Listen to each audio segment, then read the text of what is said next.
Good morning, writers. Let's get started by filling in today's date.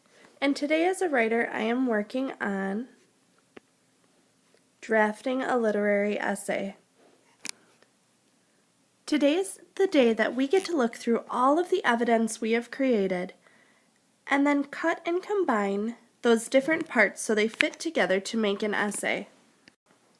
You might remember doing some similar work during the personal and persuasive essay unit, where you would reread some evidence that you'd collected and think, if I want to use this story or example to make my point, which part is especially convincing? And then maybe you thought, I can cut this passage down because just this one bit relates. You probably spent a lot of time during our last essay unit underlining parts of stories, examples, and lists that seemed like they were the best evidence for the case you were putting forward. I know you all already know a lot about how writers take the raw materials and piece those materials together to form a draft. But before we begin to piece together our essays today, let's take a look at another author's essay and examine how it is constructed. So today, instead of our regular mini lesson, we're going to do something called an inquiry. That's where we want to answer a couple of different questions as we look at another student's writing. We're going to try to answer the questions, what makes for a good literary essay? And what exactly does a writer do to be a powerful essayist? Today we're going to study an essay on the book Fox by a 6th grade student named Catherine. This essay has been said to be a very effective essay by many teachers. So as we read it, I want you to be thinking to yourself, what has Catherine done that I too could do in my writing? As I read the essay out loud, I want you to notice the different parts of the essay, labeling what you notice. Some things you might notice are the author using a thesis and stating very specific reasons. You might also want to be noticing or looking for times that they use lists, quotes, or mini stories. Things like that are what you're going to be looking for as we read through this piece. Let's get started.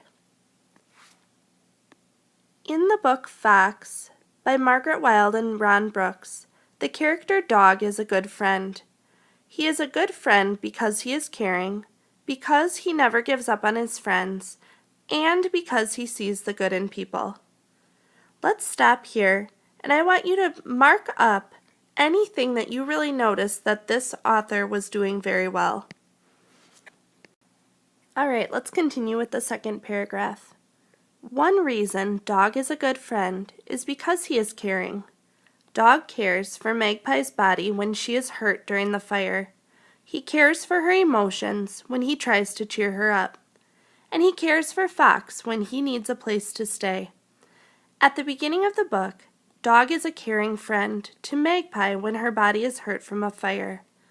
For example, Dog holds Magpie in his mouth, and his mouth is described as gentle. Dogs' mouths contain sharp teeth that are normally used to rip birds apart, but Dog instead used his mouth to carry Magpie to safety. This shows he is caring, not hurtful. Also, the text says Magpie does not want his help, but Dog stays and helps to tend her burnt wing anyway. All of this evidence shows that Dog is a caring friend. Again, stop and take a little bit of time to make sure you're underlining and noting the different things that you noticed in this paragraph. All right, let's move on to the next paragraph. Dog is also a good friend because he doesn't give up on his friends. Dog tries many times to help Magpie. For instance, when Dog first saves Magpie, they both know she will never fly again. Dog tries to cheer Magpie up by saying, I am blind in one eye and life is still good. Magpie rejects his kindness by saying, an eye is nothing, and going off to hide in the shadows of the cave. But Dog does not give up on Magpie. Later in the story, when she wakes from her long sleep, he persuades her to go with him to the riverbank. Magpie sighs because she does not want to go, but Dog convinces her. This shows that he won't give up on trying to make her happy. When she is ready, he runs with her on his back so that she can feel as if she's flying. For the first time, Magpie rejoices because Dog has found a way to make her happier. And once he has found his way, he doesn't just do it once. In the text it says he runs, with Magpie on his back, every day, through summer, through winter. He does not give up and believes that he can help save Magpie. This proves that Dog knows what it means to be a good friend. Once again, make sure you're stopping and marking up the text here. Let's get started with the next paragraph. We've got 2 more to go. Finally, Dog is a good friend because he always sees the best in people. When Fox comes along and needs a place to stay, Dog is once again kind. For example, although Magpie doesn't trust Fox, Dog says to Fox, "Welcome. We can offer you food and shelter," and he beams when Fox compliments him and Magpie. When Magpie tells Dog that Fox is no good, Dog continues caring for Fox, saying, "He's all right, let him be." This proves what a good friend Dog can be. Even though Dog is blind in one eye, he still sees the best in everybody and does all he can to take care of them. Take a second to mark up the text. And we'll move on to the conclusion. As you can see, Dog is a good friend throughout the book.